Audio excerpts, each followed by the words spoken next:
જય શ્રી કૃષ્ણ. પ્રિય મિત્રો, એક નાનકડી પ્રાર્થના છે કે તમારા વ્યસ્ત જીવનમાંથી થોડો સમય ભગવાન માટે પણ કાઢો. શ્રીમદ ભગવદ્ ગીતાના આ અમૃત વચનોને ધ્યાનથી અંત સુધી સાંભળો, કારણ કે આ શબ્દોમાં તે સત્ય છુપાયેલું છે જે આપણા દરેક દુઃખને સમાપ્ત કરી દે છે. પ્રભુ શ્રી કૃષ્ણ કહે છે કે હે અર્જુન, જે વ્યક્તિ મનને જીતી લે છે તે સંસારને જીતી લે છે. તેથી ગીતાનો સાર માત્ર વાંચવાની વસ્તુ નથી, પણ જીવનનો માર્ગ છે. જો તમે અમારી ચેનલ પર નવા હોય તો ચેનલને સબસ્ક્રાઇબ કરો, જેથી આ દિવ્ય સંદેશ દરરોજ તમારા જીવનને રોશનીથી ભરી દે. શ્રી કૃષ્ણ કહે છે કે જે વીતી ગયું છે તેનો શોક ન કરો, અને જે આવવાનું છે તેની ચિંતા ન કરો. માત્ર તમારા વર્તમાન કર્મ પર ધ્યાન કેન્દ્રિત કરો, કારણ કે ચિંતા કરવાથી ન તો ભૂતકાળ બદલાશે અને ન તો ભવિષ્ય સુધરશે. ઉલટાનું તમારું મન વધુ ગૂંચવાઈ જશે. આને એક ઉદાહરણ દ્વારા સમજીએ. માની લો કે તમારા હાથમાં એક કાચનો ગ્લાસ છે અને તે ભૂલથી તૂટી ગયો. હવે તમારી પાસે બે વિકલ્પ છે.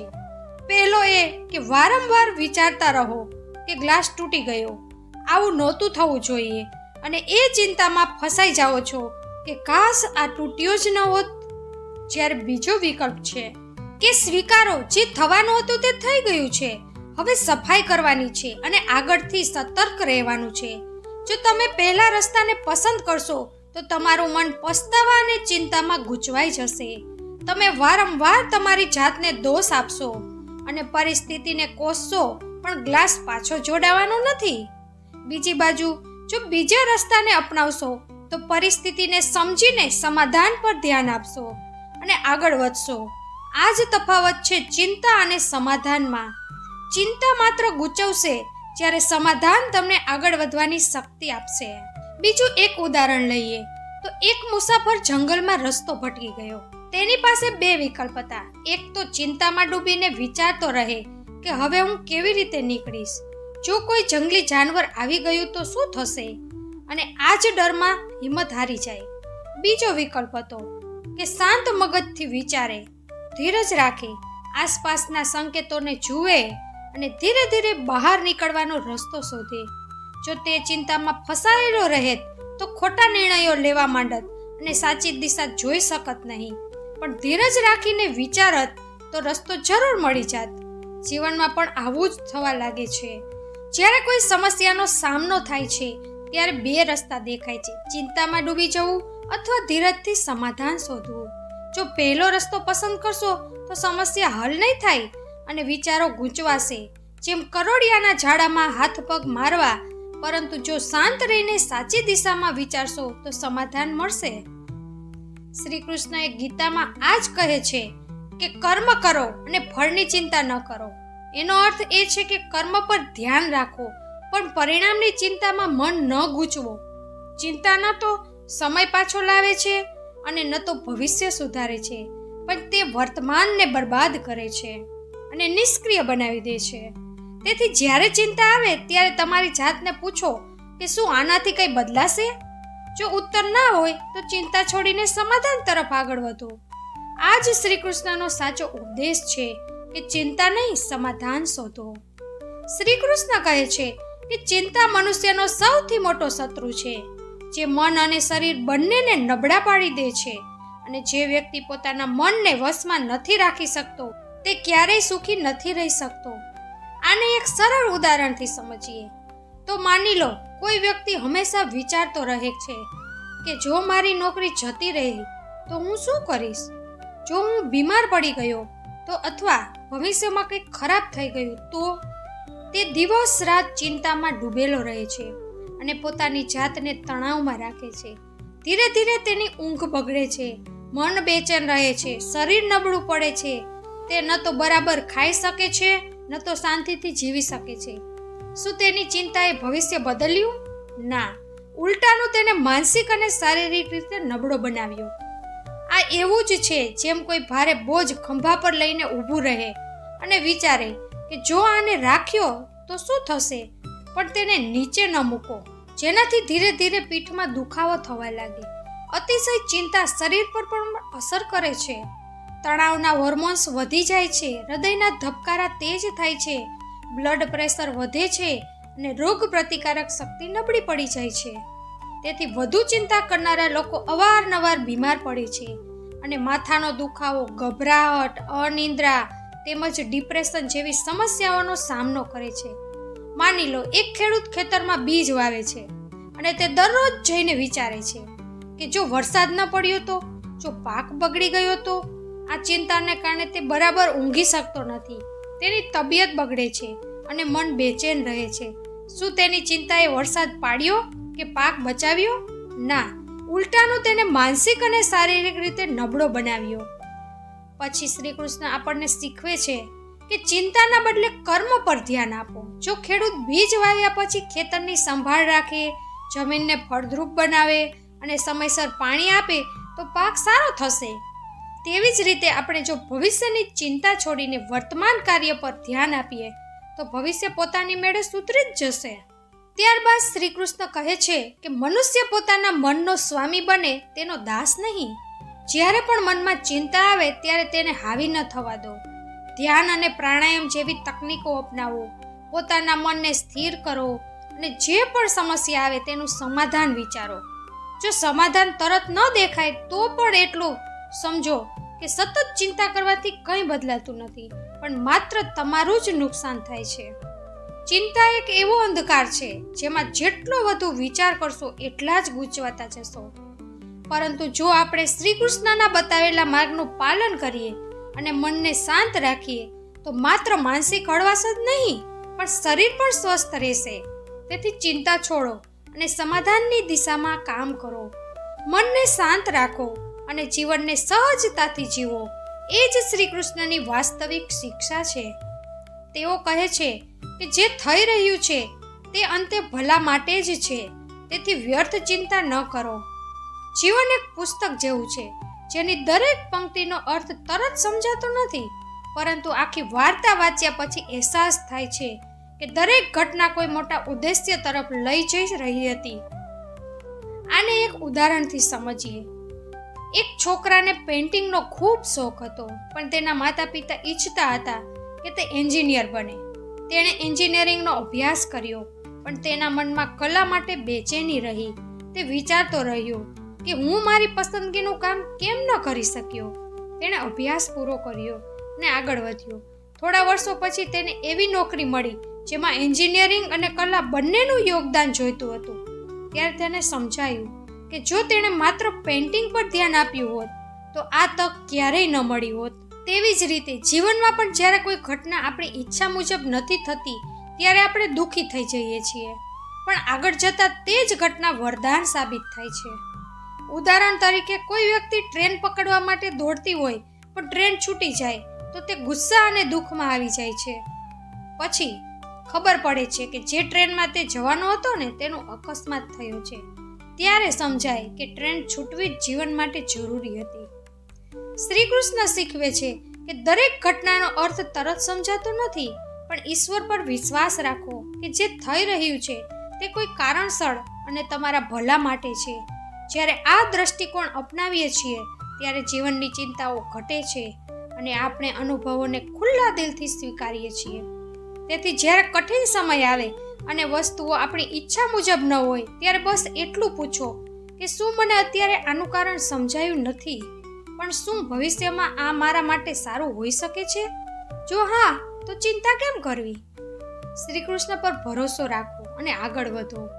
વ્યર્થ વિચારો પાડવાનો બદલે સમાધાનની દિશામાં ડગલા ભરો, કારણ કે કારણ વગર વિચારવાથી રસ્તા બનતા નથી. ભવિષ્યની અનિશ્ચિતતાઓમાં ગૂંચવાઈને વર્તમાન સુખનો આનંદ માણી શકતો નથી. જે સામે છે તેના પર ધ્યાન આપો. જીવનમાં મુશ્કેલીઓ આવે છે, પણ વારંવાર વિચારવાથી તે ભારે થઈ જાય છે. હલ શોધવો વધુ મહત્વનો છે, પણ વધુ વિચાર કરવાથી સમસ્યા મોટી લાગવા માંડે છે. મનને શાંત રાખો તો હલ આપોઆપ મળશે.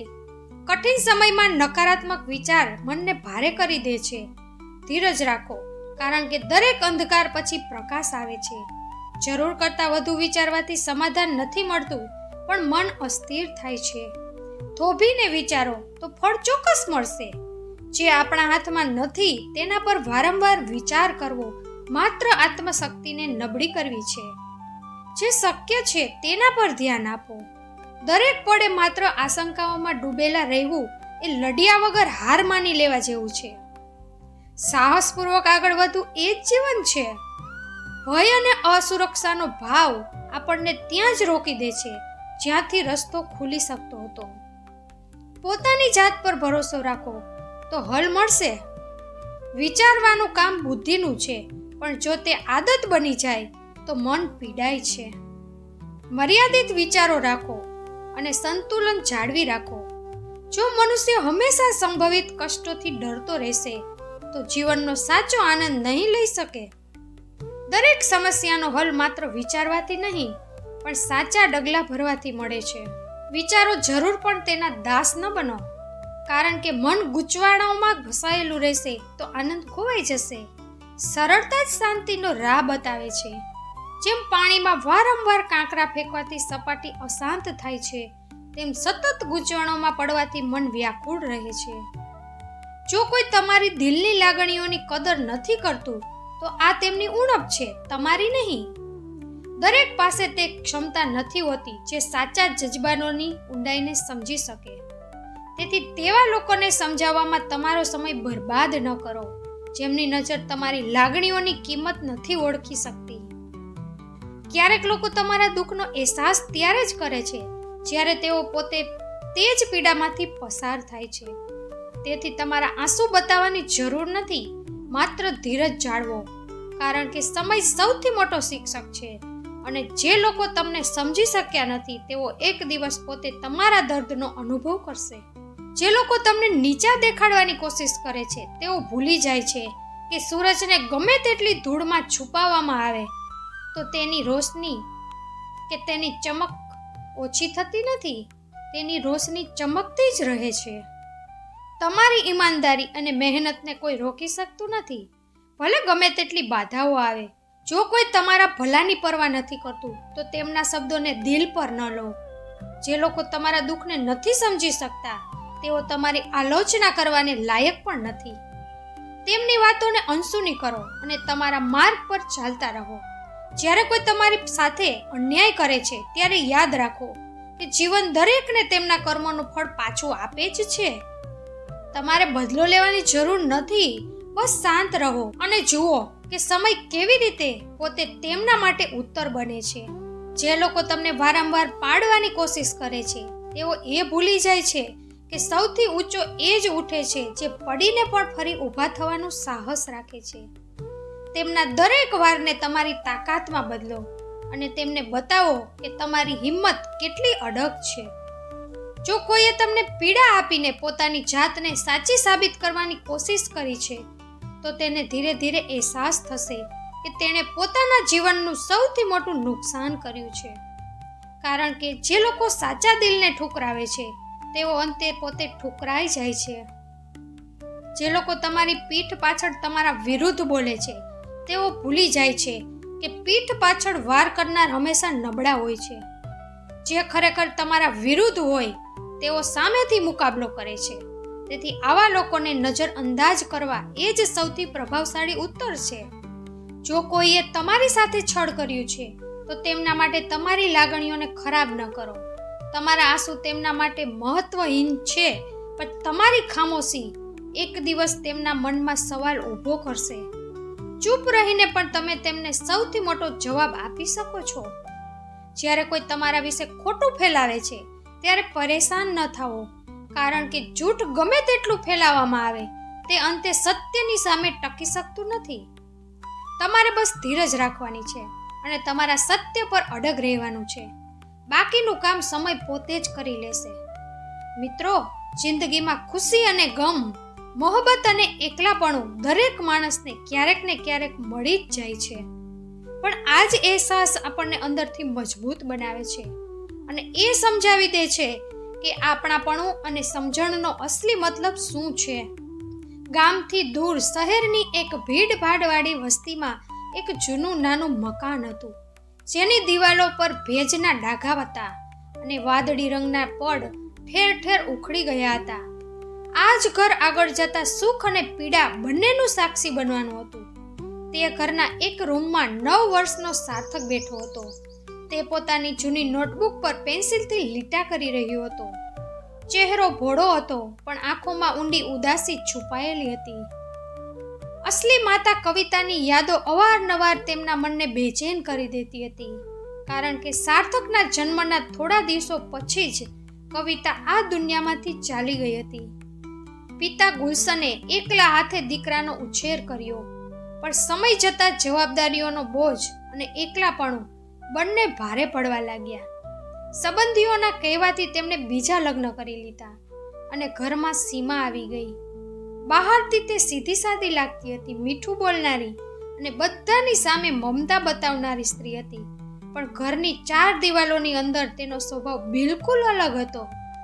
શરૂઆતમાં તે સાર્થકને પોતાની પાસે બેસાડતી, સ્કૂલ માટે તૈયાર કરતી અને પાડોશીઓ સામે પોતાપણું જતાવતી, પણ જેમ જેમ વખત વીતતો ગયો તેમ તેમ તેનો અસલી ચહેરો સામે આવવા લાગ્યો. રાત્રે જ્યારે બધા સૂઈ જતા ત્યારે તે નાની વાતમાં સાર્થકને ખીજાતી, ક્યારેક ખાવાની થાળી હટાવી લેતી તો ક્યારેક હાથ ઉપાડી દેતી અને ગુસ્સામાં કહેતી કે તારા લીધે મારી જિંદગી ખરાબ થઈ ગઈ છે. ગુલશન આખો દિવસ કામમાં ગૂંચવાયેલા રહેતા હોવાથી તેમને સીમાની સચ્ચાઈ ક્યારેય દેખાય નહીં. ઉલટાનું જ્યારે તે રડતા રડતા કહેતી કે સાર્થક બગડી રહ્યો છે, ત્યારે તેઓ દીકરાને જ ખીજાતા. ધીરે ધીરે સાર્થકની હસી ક્યાંક ખોવાઈ ગઈ અને તેની આંખોમાં એક સવાલ વારંવાર આવવા લાગ્યો કે માતા કેવી હોય છે? શું દરેક માતા આટલી કઠોર હોય છે? શેરીના બાળકો જ્યારે પોતાની માતાના હાથનો નાસ્તો ખાતા ત્યારે તેના દિલમાં પીડા થતી, પણ તે કંઈ કહી શકતો નહીં. તેને ડર હતો કે જો સાચું બોલી દેશે તો પપ્પા પણ તેનાથી દૂર થઈ જશે. આ જ ખામોશી અને ડર વચ્ચે તેનું બાળપણ દબાતું ગયું અને કોઈને જાણ પણ ન થઈ કે આ જ ચૂપકીદી એક દિવસ એવું સત્ય સામે લાવશે જે આખા પરિવારની જિંદગી બદલી નાખશે. બીજી સવારે સાર્થક સ્કૂલ માટે તૈયાર થઈ ગયો હતો ત્યારે તેના શર્ટ પર હલકો ડાઘ લાગી ગયો. સીમાએ જોતા જ બૂમ પાડીને કહ્યું કે તું ક્યારેય ઢંગથી કંઈ કરી જ શકતો નથી. ગંદા કપડામાં જઈશ તો લોકો કહેશે કે સાવકી માતા બરાબર ધ્યાન નથી રાખતી. આ કહીને તેણે ઝટકાથી શર્ટ ખેંચ્યો અને દિવાલ પર ફેંક્યો. સાર્થક ચૂપચાપ ઊભો રહ્યો. તેના હોઠ ધ્રુજતા હતા, પણ અવાજ નીકળ્યો નહીં અને આંખોમાં આંસુ આવી ગયા. છતાં તેણે પોતાની જાતને સંભાળી લીધી, કારણ કે તે જાણતો હતો કે રડવાથી સીમા વધુ ભડકશે. થોડીવાર પછી ગુલશન બહાર આવ્યા તો સીમાએ તરત માસૂમ ચહેરો બતાવી દીધો અને બોલી કે જુઓ તમારો દીકરો કેટલો લાપરવાહ થઈ ગયો છે, સમજાવવા છતાં સાંભળતો નથી. ગુલશને ગુસ્સામાં સાર્થકને જોયો અને કહ્યું કે રોજ તારી માતાને કેમ પરેશાન કરે છે? સ્કૂલ જવું છે કે નહીં? સુધરી જા, નહીતર મુસીબતમાં મુકાઈ જઈશ. આ શબ્દો દીકરાના દિલમાં તીરની જેમ વાગ્યા. તેણે માથું નમાવી દીધું અને કંઈ પણ બોલ્યા વગર બેગ ઉપાડીને સ્કૂલે નીકળી ગયો. રસ્તામાં તેના મનમાં એક જ ચાલતું રહ્યું કે કદાચ ભૂલ તેની જ છે. સ્કૂલમાં પણ તે બધાથી અલગ રહેતો. મિત્રો રમતા હસતા, પણ તે એક ખૂણામાં ચૂપ બેસી રહેતો. શિક્ષકો પૂછતા કે બધું બરાબર છે ને, તો તે માથું હલાવીને હા કહી દેતો. પણ કોઈને ખબર નહોતી કે તે હા પાછળ કેટલી ઊંડી ખામોશી છુપાયેલી છે. સાંજે ઘરે આવતા એ જ બધું ફરી થતું.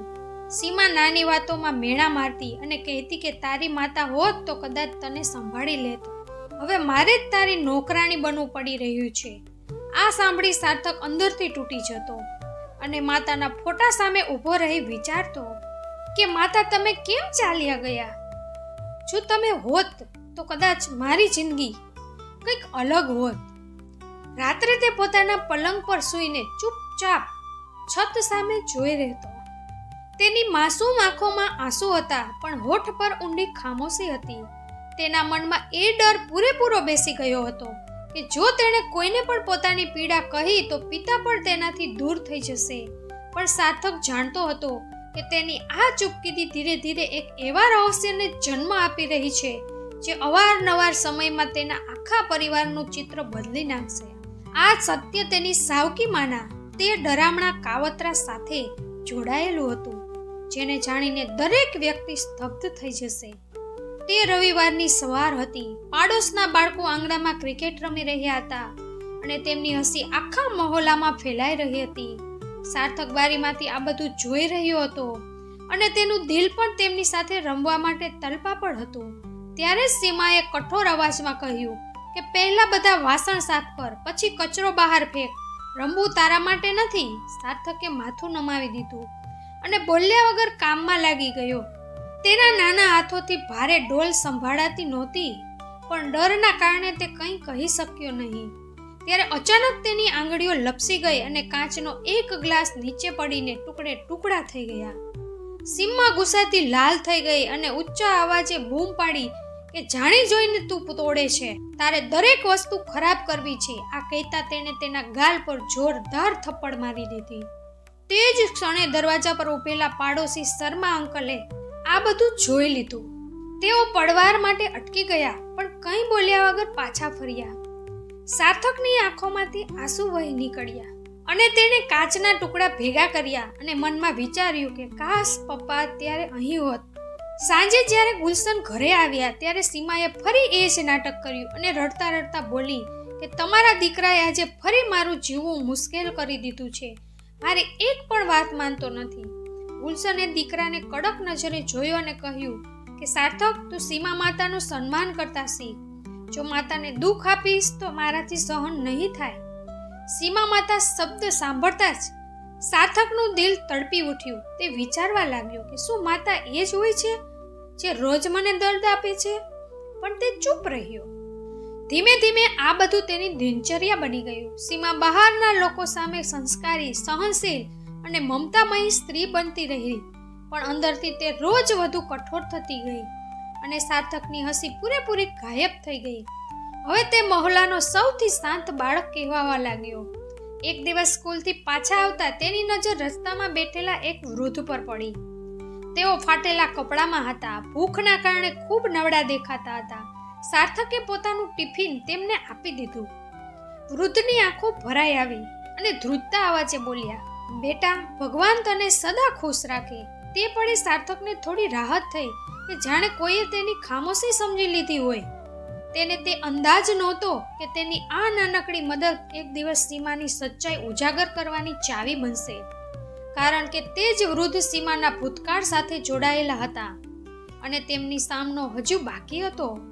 બીજે દિવસે સ્કૂલથી પાછા આવતી વખતે સાર્થકે ફરી એ જ વૃદ્ધને જોયા. તેઓ રસ્તા કિનારે બેસીને ઉધરસ ખાઈ રહ્યા હતા અને તેમની પાસે ખાવા માટે કંઈ નહોતું. સાર્થકે ખિસ્સામાંથી 5 રૂપિયા કાઢ્યા અને તેમના હાથમાં મૂક્યા. વૃદ્ધે ધ્રુજતા હાથે રૂપિયા પકડ્યા અને ઘણી વાર સુધી સાર્થક સામે જોઈ રહ્યા. તેમની આંખોમાં એક અજાણી ચમક હતી અને ખૂબ ધીમા અવાજે તેમણે કહ્યું કે બેટા, તું દિલથી બહુ સાફ છે, પણ તારા ચહેરા પર એક ઊંડો પડછાયો દેખાય છે જે રોજ તને અંદરથી નબળો કરી રહ્યો છે. સાચું બતાવ, ઘરમાં બધું બરાબર તો છે ને? સાર્થક પહેલા થોડી પળ ખામોશ રહ્યો, પછી ખૂબ હળવા અવાજે બોલ્યો કે બધું બરાબર છે દાદાજી. અને આ કહીને તે તરત ત્યાંથી ભાગી ગયો. ઘરે પહોંચતા સીમા પહેલાથી જ ગુસ્સામાં હતી અને મેણું મારતા બોલી કે આટલી વાર ક્યાં લગાડી? તારા પપ્પાને કહી દઈશ કે તું સ્કૂલેથી ભાગવા માંડ્યો છે. સાર્થક ધ્રુજતા અવાજે બોલ્યો કે રસ્તામાં થોડો રોકાઈ ગયો હતો. સીમાએ તેને શંકાથી નજરે જોયો, પણ બીજું કંઈ બોલી નહીં. રાત્રે પલંગ પર સૂતા સાર્થકને વારંવાર દાદાજીની એ જ વાત યાદ આવતી રહી કે તારા ચહેરા પર છાયા છે, પણ આ શબ્દો તેના મનમાં ગૂંજતા રહ્યા અને તેને અહેસાસ થવા લાગ્યો કે કદાચ કોઈ સચ્ચાઈ છે જે તે પોતે પણ નથી સમજી રહ્યો. થોડા દિવસો પછી મહોલ્લામાં એક નાનકડી ઘટના ઘટી, જ્યારે તે જ વૃદ્ધ અચાનક સીમાની સામે આવી ગયા. તેમને જોતા જ સીમાના ચહેરાનો રંગ ઉડી ગયો. તે સ્તબ્ધ થઈ ગઈ અને તરત નજર છુપાવી સાર્થકને ખીજાતા ઘરની અંદર ધકેલી દીધો. આ જોઈ સાર્થક ચોંકી ગયો અને તેના મનમાં સવાલ થવા લાગ્યો કે આખરે આ વૃદ્ધ કોણ છે જેનાથી માતા આટલી ગભરાઈ ગઈ? તેનું દિલ તેજ ધડકવા લાગ્યું અને તેને ખાતરી થઈ ગઈ કે આ માણસ પાસે કોઈ મોટું રહસ્ય છે જે તેની સાવકી માતા છુપાવી રહી છે. તે જ રાત્રે તેણે પહેલીવાર મનમાં નક્કી કરી લીધું કે હવે તે ચૂપ નહીં રહે. ગમે તેમ કરીને સીમાની અસલી સચ્ચાઈ જાણીને જ રહેશે. બીજી સવારે સાર્થક સ્કૂલ માટે તૈયાર થઈ રહ્યો હતો, પણ રાતનું દ્રશ્ય તેના મગજમાંથી નીકળતું જ નહોતું કે વૃદ્ધને જોતા જ સીમાનો ચહેરો કેમ સફેદ થઈ ગયો. સ્કૂલેથી પાછા આવતા તેણે જાણી જોઈને એ જ રસ્તો પસંદ કર્યો જ્યાં તે વૃદ્ધ અવારનવાર દેખાતા હતા. આ વખતે હિંમત ભેગી કરીને તે તેમની પાસે ગયો અને ધીરેથી પૂછ્યું કે દાદાજી, શું તમે સીમા માતાને જાણો છો? વૃદ્ધે તેને ઊંડી નજરથી જોયો. તેમની આંખોમાં દર્દ અને રહસ્ય બંને સાફ દેખાતા હતા. તેમણે લાંબો શ્વાસ લઈને કહ્યું કે હા બેટા, હું તેને જાણું છું અને બહુ સારી રીતે જાણું છું. સાર્થક કંઈ બીજું પૂછે એ પહેલા જ તેમણે કહ્યું કે આ વાતો અહીં રસ્તા પર નહીં થાય. કોઈ દિવસ એકલો આવજે, ત્યારે હું બધું કહીશ. સાર્થકે માથું હલાવ્યું અને ચૂપચાપ ઘરે પાછો ફર્યો. ઘરે પહોંચતા જ સીમાએ શંકાથી પૂછ્યું કે આજે કેમ મોડું થયું? તો સાર્થકે કહ્યું કે શિક્ષકે રોકી લીધો હતો. સીમાએ ધારીને જોયું, પણ વાત ત્યાં જ દબાઈ ગઈ. રાત્રે પલંગ પર સૂતેલો સાર્થક એ જ વિચારતો રહ્યો કે આખરે સીમા માતા અને તે વૃદ્ધ વચ્ચે શું સંબંધ છે. તેનું દિલ ડર અને જિજ્ઞાસાથી ભરેલું હતું, પણ તેને નક્કી કરી લીધું હતું કે તે સાચું જાણીને જ રહેશે. તેને એ અંદાજ નહોતો કે આવનારું સત્ય એટલું ભારે હશે કે તેની આખી દુનિયા હચમચાવી દેશે. બીજા દિવસે સ્કૂલમાં રજા જલ્દી પડી ગઈ અને સાર્થકે નિર્ણય કર્યો કે આજે તે દાદાજી પાસેથી બધું પૂછશે. ચોપડા બેગમાં મૂકીને તે સીધો એ જગ્યાએ પહોંચી ગયો જ્યાં તે વૃદ્ધ રોજ બેસતા હતા. વૃદ્ધ જમીન પર ચટ્ટાઈ પાથરીને ચૂપચાપ બેઠા હતા. સાર્થક તેમની પાસે આવીને ખૂબ ધીમા સ્વરે બોલ્યો કે દાદાજી, હવે તો મને આખી સચ્ચાઈ જણાવી દો. તમે મારી માતાને જોઈને આટલા ગભરાઈ કેમ ગયા હતા? વૃદ્ધ ઘણીવાર સુધી તેની સામે જોઈ રહ્યા. તેમની આંખોમાં કરુણા પણ હતી અને અંદર દબાયેલો ક્રોધ પણ. પછી અટકતા અવાજે બોલ્યા કે બેટા, સાચું જાણવાની તારી ઉંમર હજુ નથી, પણ તું જે સ્ત્રીને માતા માને છે તેમની વાત વચ્ચે જ અટકી ગઈ. તેમણે ચારે તરફ નજર ફેરાવી, જાણે કોઈ સાંભળી લેવાનો ડર હોય. સાર્થકના શ્વાસ તેજ થઈ ગયા અને ધ્રુજતા અવાજે તેણે કહ્યું કે તે શું દાદાજી, કૃપા કરીને બતાવો. વૃદ્ધે લાંબો શ્વાસ લીધો અને બોલ્યો કે તે તારી માતા નથી અને શરૂઆતથી તારા પિતાની પત્ની પણ નહોતી. તેનો ભૂતકાળ બહુ અંધકારમય છે અને તારા પિતાને આ સચ્ચાઈ ક્યારેય કહેવામાં નથી આવી. આ સાંભળી સાર્થક સ્તબ્ધ થઈ ગયો. પહેલીવાર તેને અહેસાસ થયો કે તેની સાવકી માતા સાથે જોડાયેલું સાચું તેની કલ્પના કરતાં ક્યાંય વધુ ભયાનક હોઈ શકે છે.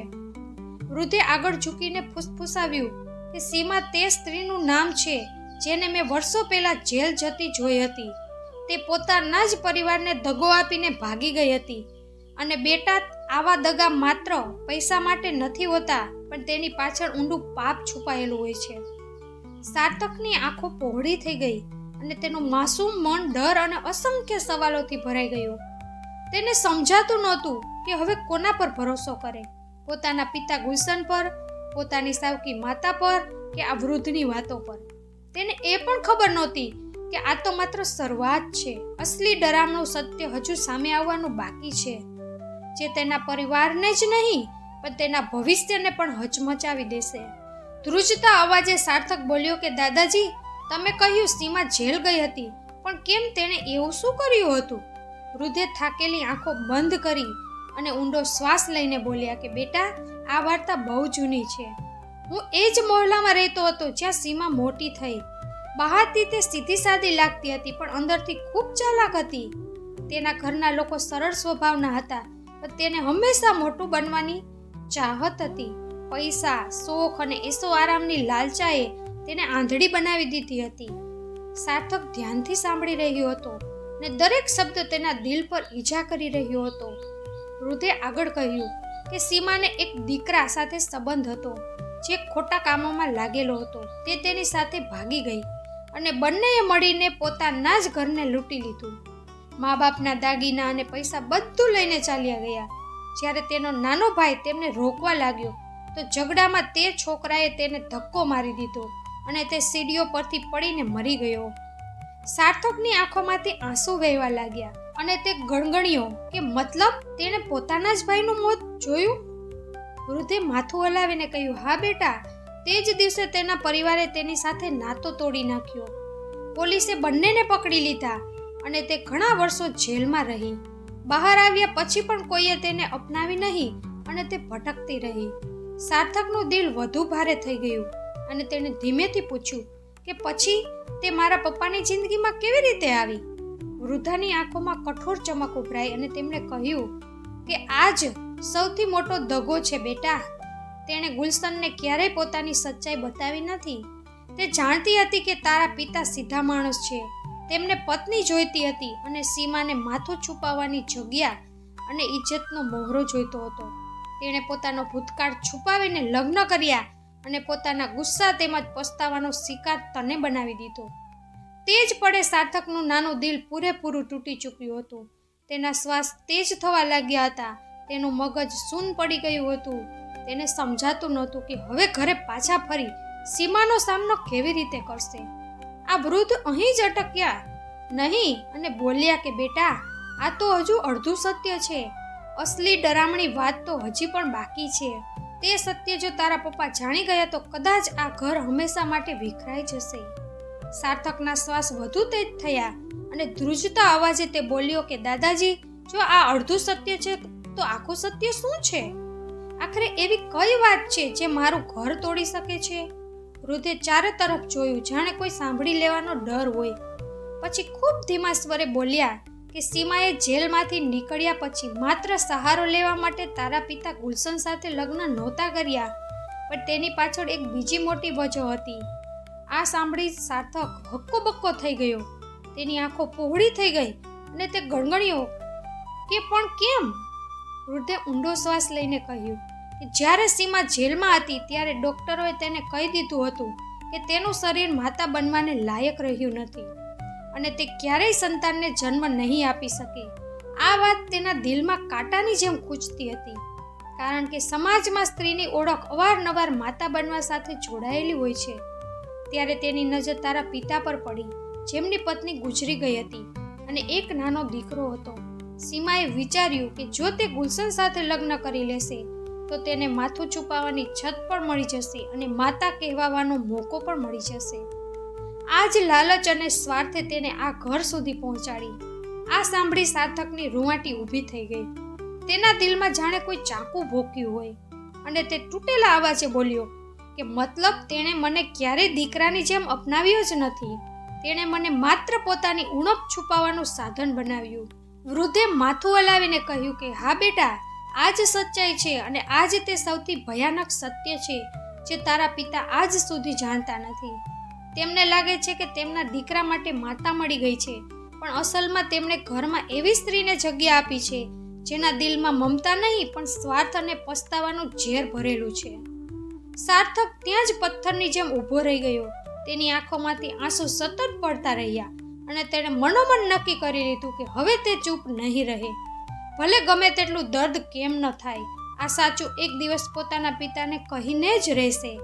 તેને ખબર નહોતી કે આ નિર્ણય તેની જિંદગીનો સૌથી કઠિન વળાંક બનવાનો છે, કારણ કે સાચું સામે આવતા જ ન માત્ર તેનું ઘર પણ તેની માસૂમિયત પણ હંમેશા માટે જ બદલાઈ જશે. તે રાત્રે સાર્થક પાસા ફેરવતો રહ્યો અને વૃદ્ધની વાતો તેના કાનમાં ગૂંજતી રહી કે તને ક્યારેય દીકરાની જેમ અપનાવવામાં આવ્યો નથી, પણ માત્ર ઉણપ છુપાવવાનું જરિયું માનવામાં આવ્યો છે. આ શબ્દો તેની આત્માને ચીરી રહ્યા હતા.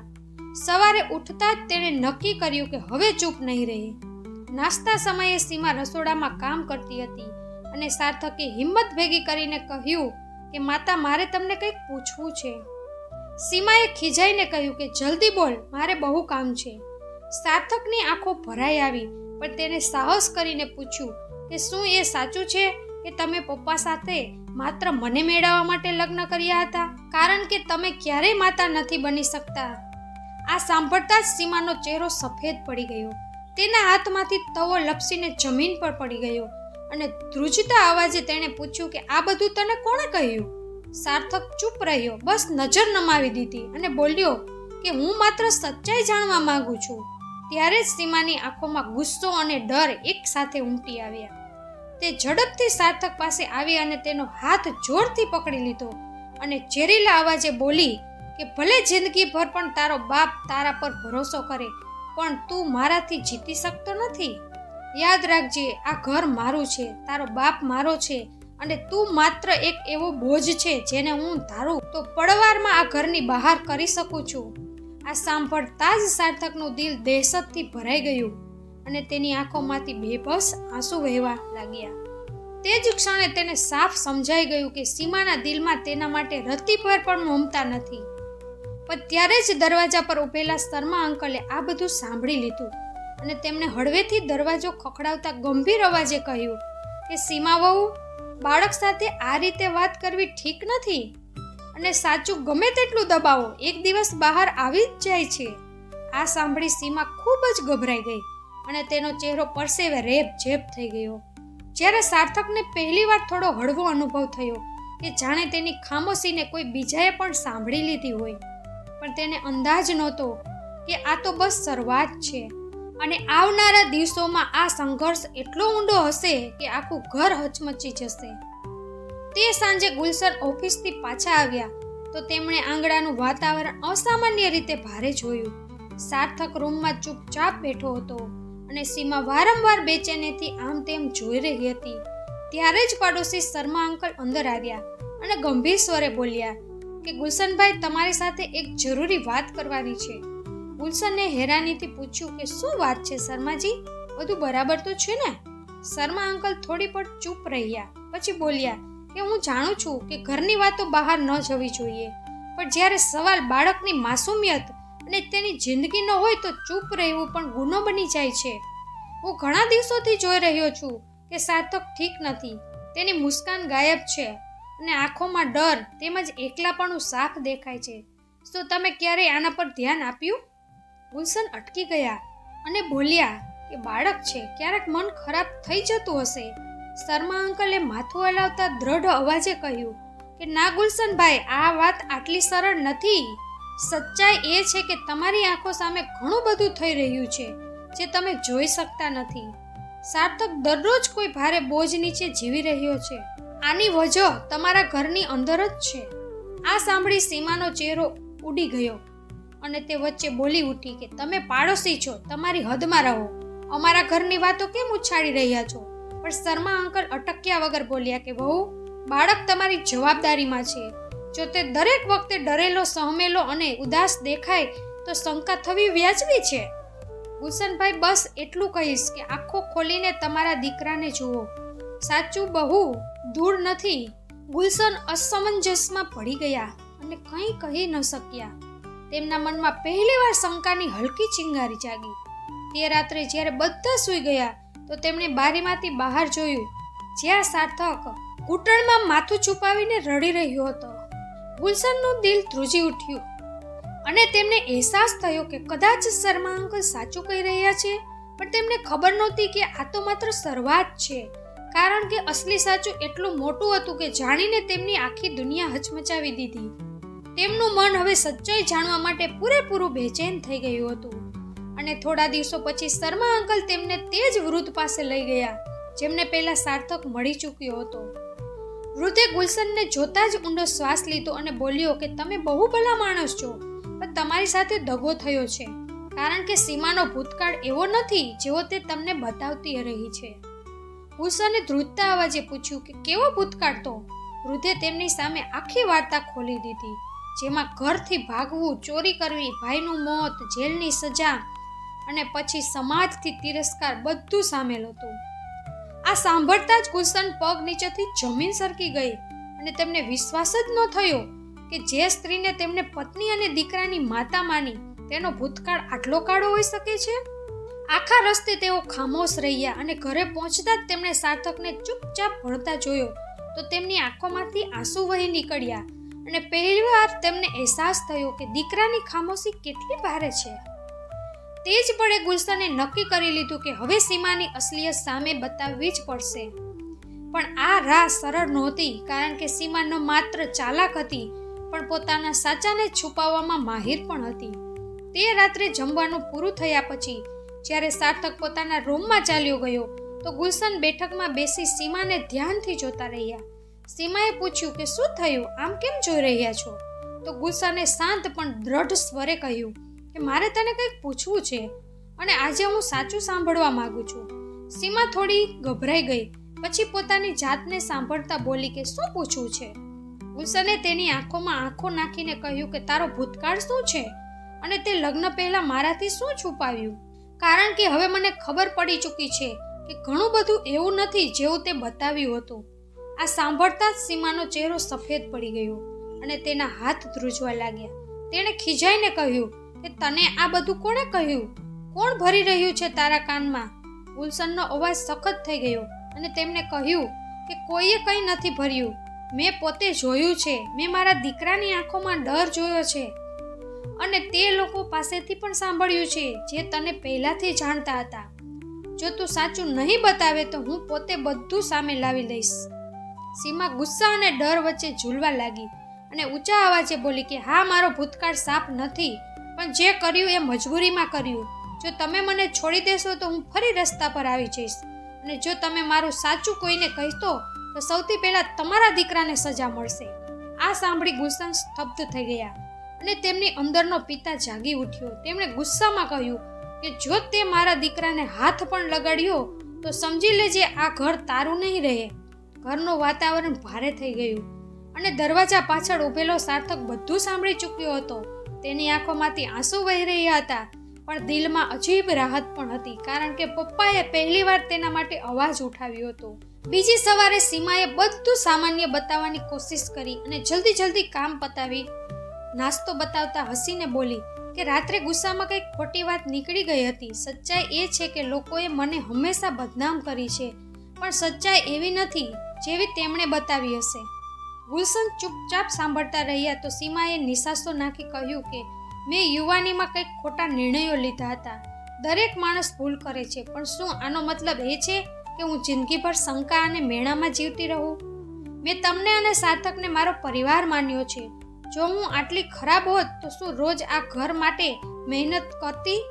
તેની વાતો સાંભળી ગુલશન અસમંજસમાં પડી ગયા, કારણ કે દિલ કહી રહ્યું હતું કે જે સાંભળ્યું તે જ સાચું છે, પણ સામે બેઠેલી સ્ત્રી આંસુઓથી પોતાની જાતને નિર્દોષ બતાવી રહી હતી. પોતાની વાત મજબૂત કરવા સીમાએ જૂઠ્ઠી વાર્તાઓ ઘડવાની શરૂ કરી અને બોલી કે લોકોએ અફવા ફેલાવી કે મેં ઘર લૂંટ્યું અને ભાઈના મોતની વજહ બની, પણ સાચું એ છે કે મારો ભાઈ નશામાં પોતે પડ્યો હતો. મને બદનામ કરી બધાએ હાથ ખંખેરી લીધા. હું જેલ ગઈ, પણ અદાલતમાં સાબિત કર્યું કે હું નિર્દોષ છું. જો હું અપરાધી હોત તો આજે તમારી સાથે કેમ હોત? ગુલશને માથું પકડી લીધું અને તેમને સમજાતું નહોતું કે કોના પર ભરોસો કરે, કારણ કે એક તરફ વૃદ્ધો અને પાડોશીઓની જુબાની હતી, બીજી તરફ સીમાના આંસુઓથી ભરેલા શબ્દો વાતાવરણને વધુ ભારે બનાવી રહ્યા હતા.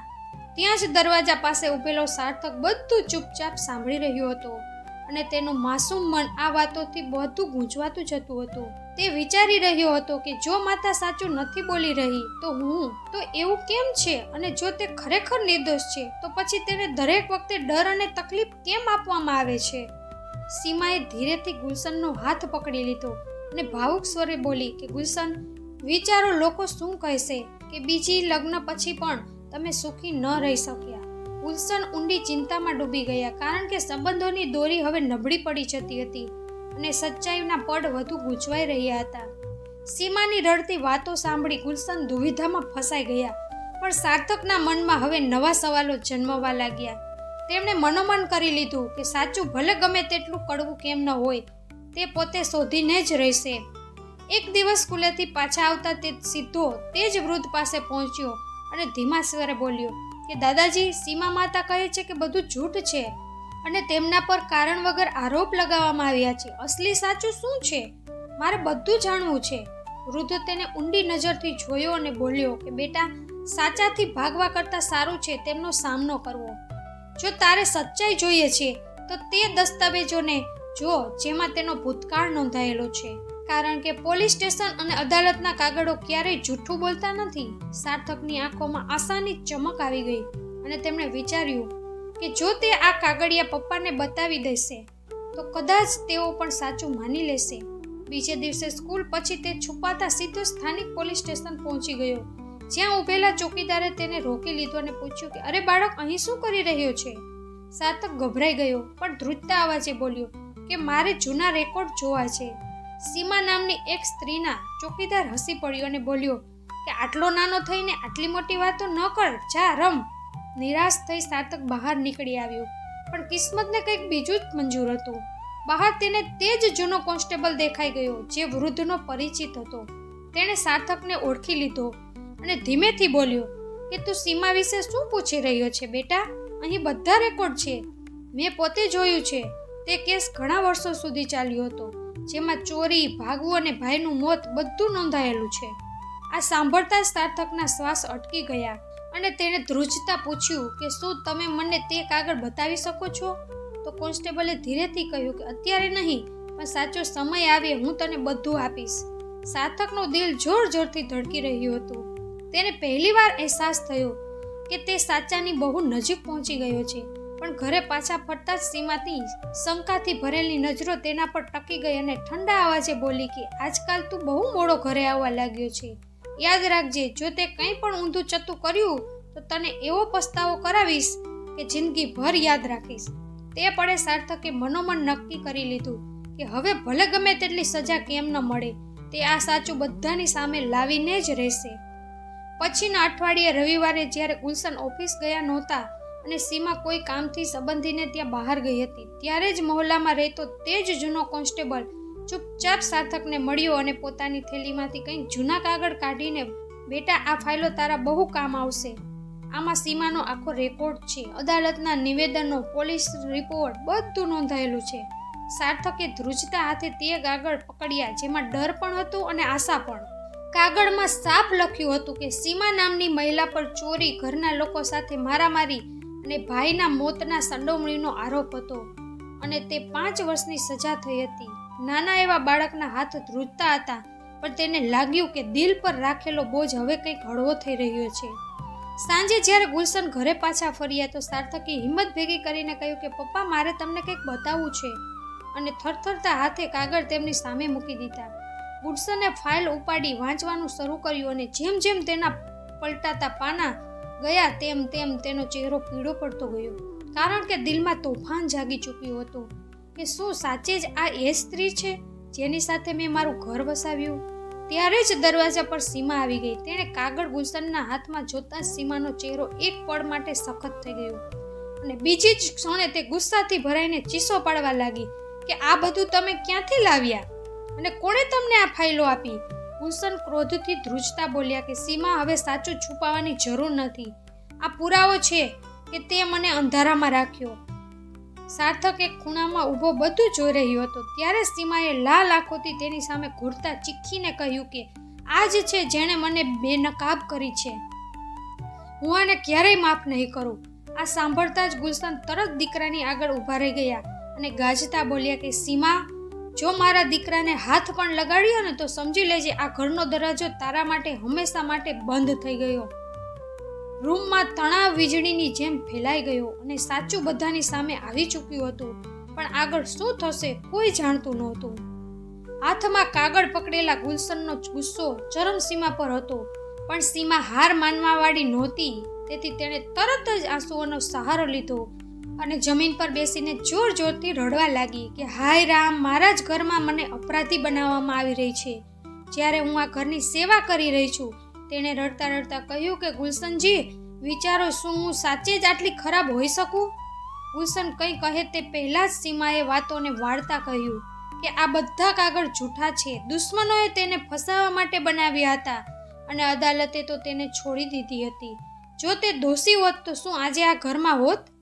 એનો અવાજ રડવા અને ચીસો વચ્ચે ધ્રુજતો હતો, પણ સાર્થક સમજી ચૂક્યો હતો કે આ બધું એવું એક નવું નાટક છે. તેથી તેણે રડતા કહ્યું કે પપ્પા આ જૂઠ છે, મેં પોતે દાદાજી અને પોલીસવાળા અંકલ પાસેથી સાંભળ્યું છે.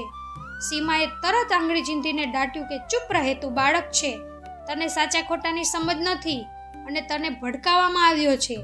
શર્મા અંકલ અને તે વૃદ્ધ બધા મળીને મને આ ઘરમાંથી કાઢવા માંગે છે. ગુલશન અસમંજસમાં પડી ગયા, કારણ કે એક તરફ ફાઇલમાં લખેલી નક્કર વાતો હતી અને બીજી તરફ સીમાની આંસુઓથી ભીની આંખો હતી. તેમના મનમાં સવાલ થઈ રહ્યો હતો કે શું આ સ્ત્રી વર્ષોથી દગો આપતી રહી છે કે આ કોઈ કાવતરાનો ભાગ છે? મોકો જોઈ સીમાએ ધીમા સ્વરે કહ્યું કે વિચારી લો, જો તમે મારા પર શંકા કરી તો હું આ ઘર છોડી દઈશ અને લોકો આ જ કહેશે કે તમે બીજી લગ્ન કરીને પણ પત્નીને સન્માન ન આપી શક્યા. ગુલશન ઊંડી ચિંતામાં ડૂબી ગયા અને રૂમની હવા બહુ ભારે થવા લાગી. સાર્થક પિતા સામે મીટ માંડીને જોઈ રહ્યો હતો, જાણે તેમના નિર્ણય પર તેની આખો દુનિયા ટકી હોય. જ્યારે સીમાના ચહેરા પર છુપાયેલો ડર સાફ દેખાતો હતો, ત્યારે તે જાણતી હતી કે સાચું પૂરેપૂરું દબાઈ શકે નહીં. તેથી જ તેણે નવી ચાલ ચલતા બીજે જ દિવસે સવારે આંગણામાં જાણી જોઈને જોર જોરથી રડવાનું શરૂ કર્યું, જેથી પાડોશીઓ સાંભળી લે અને ઊંચા અવાજે કહેવા લાગી કે ભગવાન, મારા જ ઘરમાં મને બદનામ કરવામાં આવી રહી છે. મેં કેટલી મહેનતથી બધું સાંભળ્યું હતું, છતાં લોકો મને અપરાધી બનાવી રહ્યા છે. તેનો અવાજ સાંભળી પાડોશીની સ્ત્રીઓ ભેગી થઈ ગઈ અને કોઈએ કહ્યું કે આટલી સીધી સ્ત્રી પર આરોપ લગાવવામાં આવી રહ્યો છે, તો કોઈએ કહ્યું આજકાલ સ્ત્રીની મહેનતની કદર જ નથી. સીમાએ આંસુઓ વચ્ચે પોતાના જૂઠને વધુ ફેલાવતા કહ્યું કે ફાઇલો તો નકલી બનાવેલી છે. તેણે આ ઘર તેમાં સાર્થક માટે બધું કુરબાન કરી દીધું છે. સ્ત્રીઓએ હમદર્દી બતાવી અને કેટલાકે તો ત્યાં સુધી કહી દીધું કે ગુલશનને શરમ આવવી જોઈએ. આ બધું સાર્થક બારીમાંથી સાંભળી રહ્યો હતો અને તેના દિલમાં આગ લાગી રહી હતી, કારણ કે બધા તેના જૂઠ પર ભરોસો કરી રહ્યા હતા. સાંજે જ્યારે ગુલશન પાછા ફર્યા તો સીમાએ ફરી એ જ વાર્તા દોહરાવી અને કહ્યું કે પાડોશ પણ તેની સાથે છે અને જો તેના પર શંકા કરવામાં આવી તો તે દુનિયામાં કેવી રીતે મોઢું બતાવશે. ગુલશન ફરી મૂંઝવણમાં પડી ગયા અને તેમને લાગ્યું કદાચ સીમાની વાતોમાં કંઈક સચ્ચાઈ હોય, પણ તેમના મનમાં કોઈ ખૂણે હજુ પણ ઊંડી શંકા જીવતી હતી. બીજી બાજુ સાર્થકના મને આ નક્કી કરી લીધું હતું કે જો તે પોતે નક્કર પુરાવા લઈને સામે નહીં આવે તો સચ્ચાઈ હંમેશા સીમાના આંસુઓમાં દબાયેલી રહી જશે. તેણે બારીમાંથી જોયું કે મોહલ્લાની સ્ત્રીઓ સીમા પાસે બેસી તેની હામાં હા મિલાવી રહી હતી અને દરેક જણ તેના જૂઠને સાચું માની તેને બેગુનાહ ઠેરવી રહ્યું હતું. આ જોઈ સાર્થકનું માસૂમ દિલ તડપી ઉઠ્યું અને તેણે વિચાર્યું કે જ્યારે બધા તેના પર જ ભરોસો કરી રહ્યા છે તો મારી સચ્ચાઈ કોણ સાંભળશે. પપ્પા પણ મૂંઝવણમાં છે, તેથી હવે મારે જ આગળ વધવું પડશે. તે જ રાત્રે પલંગ પર પાસા ફેરવતા તેણે પોતાની જાત સાથે વાયદો કર્યો કે હવે તે ડરીને ચૂપ નહીં બેસે, ભલે કોઈ તેનો સાથ આપે કે નહીં. તે પુરાવાઓ સાથે પપ્પા સામે ઊભા રહીને સાબિત કરશે કે સીમા જેવી માતા દેખાય છે તેવી છે નહીં. બીજા દિવસે સ્કૂલે પાછા આવતી વખતે તે ફરી તે જ વૃદ્ધા પાસે પહોંચ્યો અને ધીમા સ્વરે બોલ્યો કે દાદાજી, બધા લોકો સીમા માતાની વાતો પર વિશ્વાસ કરી રહ્યા છે અને પપ્પા પણ ભ્રમમાં છે. મારે એવા પુરાવા જોઈએ છે જેને કોઈ નકારી ન શકે. વૃદ્ધે કરુણાથી તેની સામે જોઈને કહ્યું, બેટા, સચ્ચાઈ અવારનવાર કાગળો અને સાક્ષીઓમાં છુપાયેલી હોય છે અને સીમાનો કેસ જે અદાલતમાં ચાલ્યો હતો ત્યાંના જૂના રેકોર્ડ આજે પણ મળી શકે છે. પણ ત્યાં જવું તારા માટે સરળ નહીં હોય, કારણ કે તું બાળક છે અને તને કોઈ ગંભીરતાથી નહીં લે. હા, જો કોઈ મોટું તારી સાથે હોય તો રસ્તો ખુલી જશે.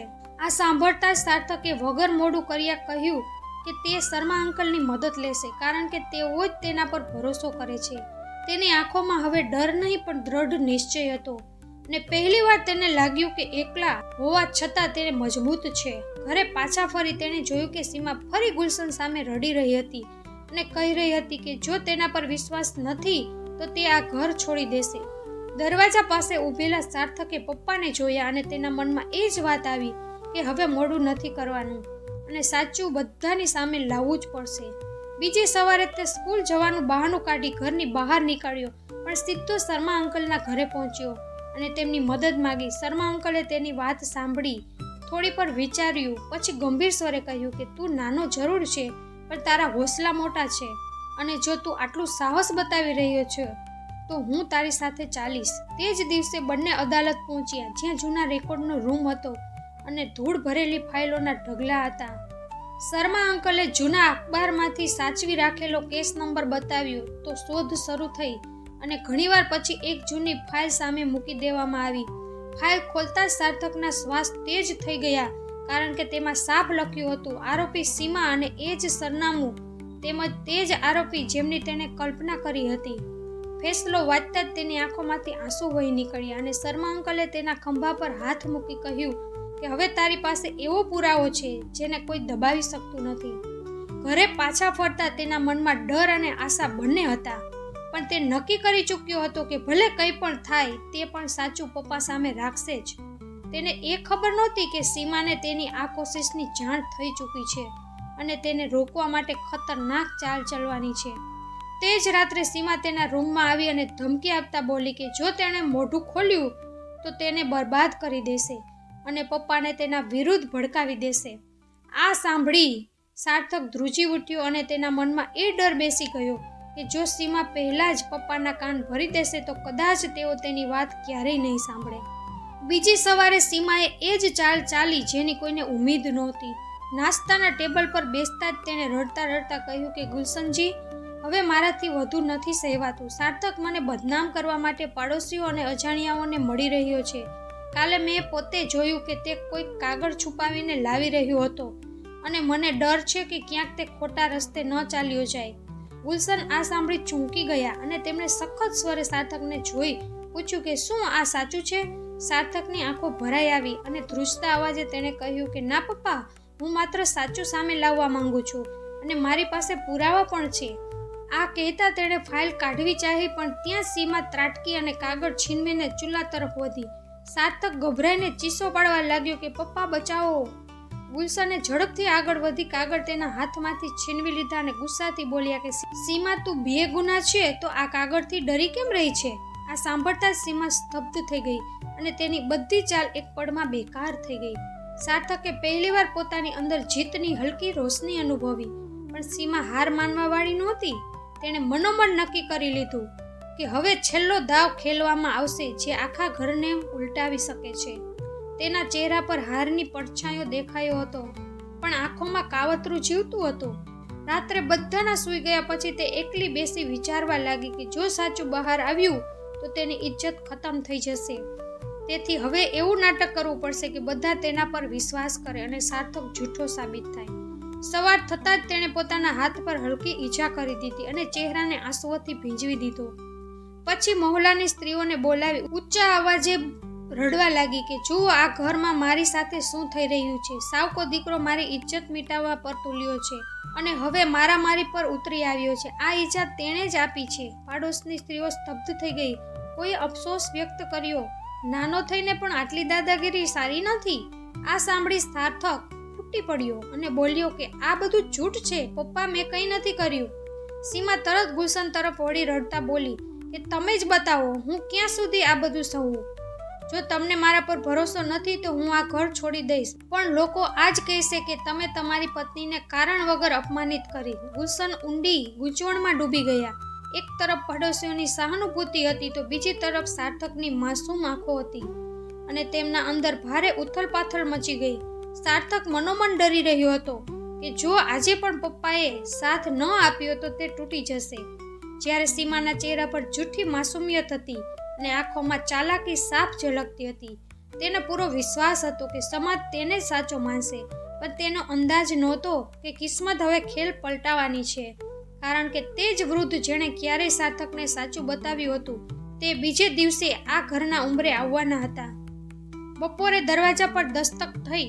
ગુલશને ખોલ્યો તો સામે તે જ વૃદ્ધ ઊભા હતા, આંખોમાં થાક અને ચહેરા પર સખ્તાઈ સાથે. તેમણે કહ્યું કે ગુલશન બેટા, હવે વધુ વાર ન થવી જોઈએ. અંદર આવતા સીમાએ તેમને જોઈ મોઢું ફેરવી લીધું અને ચીસો પાડી કે તમે અહીં કેમ આવ્યા છો? વૃદ્ધે કઠોર સ્વરે કહ્યું કે સીમા, તારા જૂઠ અને આંસુઓનો ખેલ ખતમ થયો અને ગુલશન, તારે પણ જાણવું પડશે કે તે કઈ સ્ત્રીને તારી પત્ની બનાવી છે. ગુલશને ભારે અવાજે પૂછ્યું કે આખરે સચ્ચાઈ શું છે? તો વૃદ્ધે ઊંડો શ્વાસ લઈ કહ્યું કે આણે પોતાના જ ઘરને લૂંટ્યા, ભાઈના મોતમાં દોષી ઠરી અને વર્ષો જેલમાં રહી. આ બધું અદાલતના રેકોર્ડમાં નોંધાયેલું છે. સાર્થકની આંખોમાંથી આંસુ વહી નીકળ્યા પણ આ વખતે રાહતના હતા. ગુલશન સ્તબ્ધ થઈ ગયા અને ધ્રુજતા સ્વરે બોલ્યા કે સીમા, શું આ સાચું છે? અને તે જ પળે સીમાની આખી દુનિયા હચમચી ગઈ. તેણે પહેલા રડવાની અને પોતાની જાતને સાચી ઠેરવવાની કોશિશ કરી. પછી અચાનક ચીખતા બોલી કે હા, બધું સાચું છે, પણ જે પણ કર્યું હાલાતે મજબૂર કરી હતી. હું તે રસ્તે પોતાના શોખથી નહીં પણ મજબૂરીમાં ચાલી ગઈ હતી અને જો દગો આપ્યો તો માત્ર જીવવા માટે આપ્યો. ગુલશનની આંખો નમ થઈ ગઈ અને ભારે અવાજે તેમણે કહ્યું કે સીમા, પણ જીવવાના નામે જૂઠ અને વિશ્વાસઘાત ક્યારેય સાચો નથી હોતો. અને સૌથી મોટો અપરાધ એ છે કે તે મારા દીકરા સાર્થકની માસુમિયતને કચડી નાખી. તને મારાથી સાચું છુપાવવાનો કોઈ અધિકાર નહોતો. આ સાંભળતા જ સીમા જમીન પર ઢળી પડી અને તેનો બનાવેલો નકાબ પૂરી રીતે પડી ચૂક્યો હતો. બહાર ઊભેલા પડોશીઓ પણ બધું જોઈ અને સાંભળી રહ્યા હતા અને સમાજની નજરોમાં તેની જુઠ્ઠી ઇજ્જત ટુકડે ટુકડા થઈ ગઈ હતી. સાર્થકે પહેલીવાર સુકૂનનો શ્વાસ લીધો, જાણે તેની છાતી પરથી વર્ષો જૂનો બોજ હટી ગયો હતો. પણ આ અંત નહોતો, કારણ કે હવે સૌથી કઠિન ફેસલો ગુલશનને લેવાનો હતો કે શું સીમાને આ ઘરમાં રહેવા દેવી જોઈએ કે હંમેશ માટે રસ્તો બંધ કરી દેવો જોઈએ. ઘરની અંદર ઊંડી ખામોશી ફેલાઈ ગઈ હતી અને વૃદ્ધની વાતો ગુલશનના મનને અંદર સુધી હચમચાવી ચૂકી હતી. એક બાજુ વર્ષોનો સંબંધ અને સમાજની વિચારધારા હતી, તો બીજી બાજુ દીકરાની સચ્ચાઈ અને દર્દ. સીમા જમીન પર બેઠી હતી, આંખોમાં ડર અને ચહેરા પર તૂટન સાફ દેખાતી હતી. ઘણીવાર પછી ગુલશને કઠોર સ્વરે કહ્યું કે સીમા, તે મારો ભરોસો તોડ્યો છે. મેં તારા પર વિશ્વાસ કરીને તને આ ઘરની જવાબદારી આપી અને દીકરાની માતાનો દરજ્જો આપ્યો, પણ તે ભૂતકાળ છુપાવી મને દગો આપ્યો અને મારા દીકરાની જિંદગી નર્ક બનાવી દીધી. હવે આ ઘરમાં તારા માટે કોઈ જગ્યા નથી. સીમાએ હાથ જોડી રડતા કહ્યું કે મને ન કાઢો, હું બદલવા માંગુ છું, એક મોકો આપી દો. ગુલશનની આંખોમાં આંસુ હતા, પણ અવાજ મજબૂત હતો. જ્યારે તેમણે કહ્યું કે ભૂલ દરેક માણસથી થાય છે, પણ જ્યારે ગુનો છુપાવવામાં આવે અને કોઈની જિંદગી બરબાદ કરવામાં આવે તો માફી નથી મળતી, અને તે આ જ કર્યું છે. હું મારા દીકરાની આંખોમાં હવે વધુ આંસુ જોઈ શકતો નથી. દરવાજા પાસે ઊભેલો સાર્થક બધું સાંભળી રહ્યો હતો અને તેના દિલમાં પિતા માટે ગર્વ ઉમટી આવ્યો, કારણ કે પહેલીવાર તેને લાગ્યું કે તેના માટે સાચે જ અવાજ ઉઠાવવામાં આવ્યો છે. સીમા ફૂટી ફૂટીને રડી, પણ આ વખતે કોઈએ તેને સહારો ન આપ્યો અને જે પાડોશીઓ પહેલા તેના આંસુઓમાં વહી ગયા હતા, તેઓ હવે તેની સચ્ચાઈ સમજી ચૂક્યા હતા. ગુલશને વૃદ્ધ અને શર્મા અંકલ સામે જોઈ કહ્યું કે જો આજે તમે બંને સાચું સામે ન લાવ્યા હોત તો હું કદાચ હંમેશા અંધારામાં જ જીવતો રહેત. સીમા ચૂપચાપ ઉઠી અને જતી વખતે સાર્થકને જોઈ ધીમેથી બોલી, કદાચ એક દિવસ તું સમજી શકે કે હું માત્ર ખરાબ નહોતી. સાર્થકે આંખો બંધ કરી લીધી અને તેને લાગ્યું જાણે વર્ષો પછી દિલ હળવું થયું હોય. બીજી સવારે ગુલશને કંઈ પણ બોલ્યા વગર સીમાનો સામાન દરવાજા પર મૂકી દીધો અને પાડોશની સ્ત્રીઓ આ દ્રશ્ય જોતી રહી. સીમાએ ચારે બાજુ જોયું, પણ દરેક ચહેરા પર તિરસ્કાર હતો અને ભારે મને તે ઉંબરો ઓળંગી ગઈ. ગલીના વળાંક સુધી પહોંચતા તેના ડગલા લથડતા હતા, વીતેલા દગા યાદ આવતા હતા અને તેની આંખોમાં પસ્તાવા કરતા વધુ ગુસ્સો હતો. અને તેણે મનોમન નક્કી કરી લીધું કે જો આ ઘરમાં તેને ઠુકરાવી છે તો તે પણ તેમને ચેનથી જીવવા નહીં દે. થોડા દિવસ તે જૂના જાણકારને ત્યાં રહી અને બીજી બાજુ ગુલશનને ઓફિસમાં મેણા સાંભળવા મળ્યા કે તેની પત્ની મોહલ્લામાં વાતો ફેલાવી રહી છે. આ બધું સાંભળી ગુલશન શરમથી ઝૂકી ગયા અને સાર્થકનું દિલ ધ્રુજી ઉઠ્યું. હવે સીમા માટે દરેક રસ્તો બંધ થઈ ચૂક્યો હતો અને રાતના સન્નાટામાં એકલી બેસી વિચારતી હતી કે શું ખરેખર તેને કોઈ બીજો મોકો નથી આપ્યો? જો હું સાચે જ બદલાવા માંગુ છું તો ભલે કોણ વિશ્વાસ કરશે? બધાની નજરમાં હું માત્ર એક પાપીણી જ રહીશ. તેની અંદર અપરાધ બોધ, ગુસ્સાની ભયાનક લડાઈ ચાલી રહી હતી અને તે જ ઉથલપાથલમાં તેણે નક્કી કરી લીધું કે તે છેલ્લી વાર ગુલશન અને સાર્થકની સામે જશે, પણ આ વખતે આંસુઓની નહીં પરંતુ ચાલાકીની ઢાલ લઈને. તેણે મનોમન વિચાર્યું કે જો હું મારી જાતને પૂરી રીતે મજબૂર અને સતાયેલી સાબિત કરી દઉં તો કદાચ ગુલશનનું દિલ પીગળી જાય, અને જો એવું ન થયું તો હું એવું કદમ ઉઠાવીશ જેનાથી તેમની દુનિયા ફરીથી હચમચી જાય. તે રાત્રે તેની આંખોમાં ઊંઘ નહોતી, હોઠ પર કડવી મુસ્કાન અને મગજમાં બસ એ જ ઘૂમી રહ્યું હતું કે આ વાર્તા હજુ ખતમ નથી થઈ. થોડા દિવસો પછીની સાંજ હતી જ્યારે ગુલશન ઓફિસથી પાછા આવ્યા હતા અને સાર્થક પોતાનું લેસન કરી રહ્યો હતો. ત્યારે જ દરવાજા પર દસ્તક થઈ. દરવાજો ખુલ્યો તો તે જ ચહેરો સામે આવ્યો, થકેલો, વિખરાયેલો, વાળ મેલા ઘેલા અને આંખોમાં બનાવટી આંસુ. તેણે ધીમા અવાજે કહ્યું કે ગુલશનજી, મને એકવાર સાંભળી લો, હું ક્યાંય બીજી જગ્યાએ જવા લાયક નથી બચી. દુનિયા મને ઠુકરાવી રહી છે, હવે મને માત્ર તમે જ સહારો લાગો છો. ગુલશનનો ચહેરો સખત થઈ ગયો અને તેમણે કહ્યું, સીમા, હવે થોડા જ દિવસોમાં અદાલતની પહેલી તારીખ છે. અદાલતના દિવસે સીમા વકીલ સાથે પહોંચી ચહેરા પર જૂઠી માસુમિયત અને આંખોમાં આંસુ. તેણે ન્યાયાધીશને કહ્યું કે તેણે આ ઘરને પોતાનું બધું જ આપ્યું, પણ બદલામાં તેને મેણા, મારપીટ, અપમાન મળ્યા અને અંતમાં તેને ઘરમાંથી કાઢી મૂકવામાં આવી. ન્યાયાધીશે પુરાવા પૂછ્યા તો સીમાએ જૂની ઈચ્છા બતાવી સાર્થક પર આરોપ લગાવ્યો અને કહ્યું કે ગુલશને ક્યારેય તેનો સાથ આપ્યો નથી. ગુલશનના વકીલે પલટવાર કરતા કહ્યું કે આ આરોપ જૂઠો છે અને અમારી પાસે સાક્ષી તેમજ કાગળો છે જે સીમાનો અસલી ચહેરો બતાવશે. સાર્થકનું દિલ જોર જોરથી ધડકવા લાગ્યું. તેને ડર હતો કે ક્યાંક લોકો ફરીથી સીમાના આંસુઓમાં ન વહી જાય. ન્યાયાધીશે આગલી તારીખ નક્કી કરી દીધી અને અદાલતમાં કાનાફૂસી શરૂ થઈ ગઈ. ઘરે પાછા ફરતા સાર્થકે ગુલશનનો હાથ પકડી કહ્યું કે હવે આપણે પૂરા પુરાવા સાથે જવું પડશે, ત્યારે જ સાચું સામે આવશે. ગુલશને દીકરાની આંખોમાં જોઈ કહ્યું કે હવે આ લડાઈ માત્ર આપણી નથી પણ સાચા અને જૂઠાની છે. પણ તેમને ખબર નહોતી કે સીમાએ આગલી તારીખ માટે એક નવો દાવ છુપાવી રાખ્યો છે. આગલી સુનાવણીના દિવસે અદાલત લોકોથી ભરેલી હતી અને સીમાના વકીલે એક સાક્ષી રજૂ કર્યો જેણે જૂઠી વાર્તા સંભળાવી કે ગુલશન અને સાર્થક સીમાને હેરાન કરતા હતા. થોડી પળ માટે વાતાવરણ સીમાના પક્ષમાં નમી ગયું, પણ ગુલશનના વકીલે સવાલો અને દસ્તાવેજોથી સાક્ષીને ઘેરી લીધો અને સીમાના જૂના અપરાધોની ફાઇલો અદાલતમાં મૂકી દીધી. ન્યાયાધીશના હાથમાં કાગળ આવતા જ સન્નાટો છવાઈ ગયો અને સીમાનો ચહેરો ઉતરી ગયો. સાર્થકે પિતાનો હાથ મજબૂત પકડ્યો, કારણ કે પહેલીવાર તેને લાગ્યું કે સાચું જીતવાનું છે. સુનાવણી હજુ પૂરી થઈ નહોતી, પણ આગલી તારીખ નિર્ણાયક હતી અને કચેરીની બહાર ઉભેલા ગુલશન અને સાર્થકના ચહેરા પર તણાવની સાથે સાથે સચ્ચાઈનો ભરોસો પણ હતો. સીમા પોતાના વકીલ સાથે આવી, ચહેરા પર બનાવટી આત્મવિશ્વાસ અને અંદર ગભરાટ. તેણે વિચાર્યું, આજે જો મેં વાતાવરણ પલટી દીધું તો પછી કોઈ મને આ ઘરમાંથી કાઢી નહીં શકે. ન્યાયાધીશે કાર્યવાહી શરૂ કરી. સૌથી પહેલા ગુલશનના વકીલે સાક્ષી તરીકે તે જ વૃદ્ધને બોલાવ્યા જેમણે સૌથી પહેલા સાર્થકને સચ્ચાઈ જણાવી હતી. ન્યાયાલયના ખંડમાં ગણગણાટ મચી ગયો. વૃદ્ધની ધીમી ચાલ અને નમેલી કમરમાં પણ જુવાનીનો ભાર સાફ દેખાતો હતો. તેમણે ન્યાયાધીશને નતમસ્તક કરી કહ્યું કે માન્યવર, હું સીમાને તેના બાળપણથી જાણું છું. તે મારી આંખોથી જોયેલી છે કે કેવી રીતે તેણે પોતાના જ ઘરને લૂંટ્યું, પોતાના નાના ભાઈને ગુમાવી દીધો અને પછી જેલની સજા કાપી. આ બધું કાગળોમાં નોંધાયેલું છે, પણ મારી આંખોએ પણ તે જ સાચું જોયું છે.